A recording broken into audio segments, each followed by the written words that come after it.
Hello everyone, welcome to Active Ohom YouTube channel. আজিৰ প্ৰথম প্ৰশ্নটো হৈছে Which of the following district does Bengmara belong to? Bengmara ঠাইখন বৰ্তমানৰ কোনখন জিলাৰ অন্তৰ্গত? ইয়াৰ সঠিক উত্তৰটো হ'ব অপচন এ তিনিচুকীয়া। নেক্সট কোৱেশ্চনটো হৈছে Who was Akbar's commander at the Battle of Haldighati? হলদিঘাটিৰ যুদ্ধত আকবৰৰ সেনাপতি কোন আছিল? ইয়াৰ সঠিক উত্তৰটো হ'ব অপচন ডি ৰাজা মান সিং। নেক্সট কোৱেশ্চনটো হৈছে Which Ahom king took the Ahom capital to Bogota? কোনজন আহোম ৰজাই আহোমৰ ৰাজধানী বগতালৈ লৈছিল? ইয়াৰ সঠিক উত্তৰটো হ'ব অপচন এ চুহুংমুহুং, যাৰ বাবে তেওঁক দিহিঙীয়া ৰজা বুলিও কোৱা হয়। নেক্সট কোৱেশ্চনটো হৈছে The Tibetan river Tsangpo enters India through the state of Dash. তিব্বতৰ নদী চাংপো ডেশ ৰাজ্যৰ মাজেৰে ভাৰতত প্ৰৱেশ কৰে। ইয়াৰ সঠিক উত্তৰটো হ'ব option D Arunachal Pradesh. Next কোৱেশ্চনটো হৈছে In which state Wangla Festival 2022 has been celebrated? কোনখন ৰাজ্যত ৱাংলা মহোৎসৱ 2022 উদযাপন কৰা হৈছে? ইয়াৰ সঠিক উত্তৰটো হ'ব অপচন সি মেঘালয়া। নেক্সট কোৱেশ্চনটো হৈছে Which of the following is not present in animal cells? তলৰ কোনটো প্ৰাণীৰ কোষত নাথাকে?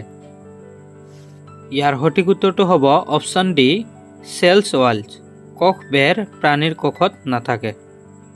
নেক্সট কোৱেশ্চনটো হৈছে Who designed the Assam সাহিত্য সভা logo? অসম সাহিত্য সভাৰ logo কোনে ডিজাইন কৰিছিল?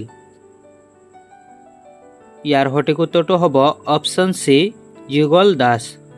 নেক্সট কোৱেশ্চনটো হৈছে ৰাজঘাট ইজ দ্য সমাধিস্থল ডেশ। ৰাজঘাট সমাধিস্থল হৈছে ইয়াৰ ভিতৰত সঠিক উত্তৰটো হ'ব option D Mahatma Gandhi.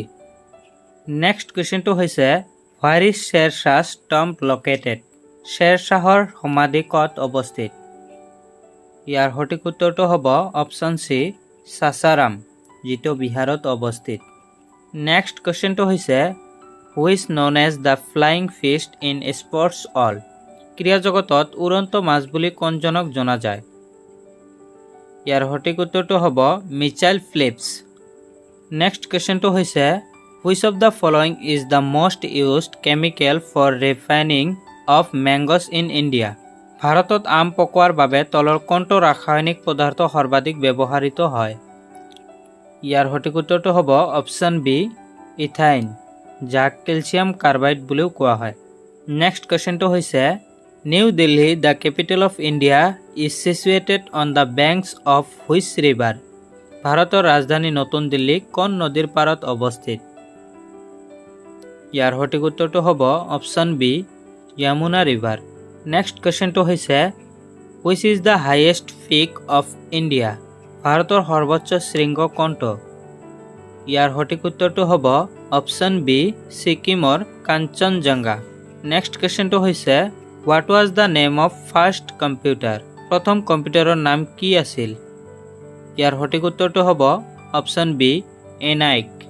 Next কুৱেশ্যনটো হৈছে ৰিভাৰ ইণ্ডাছ অৰিজিনেট ফ্ৰম ডেশ?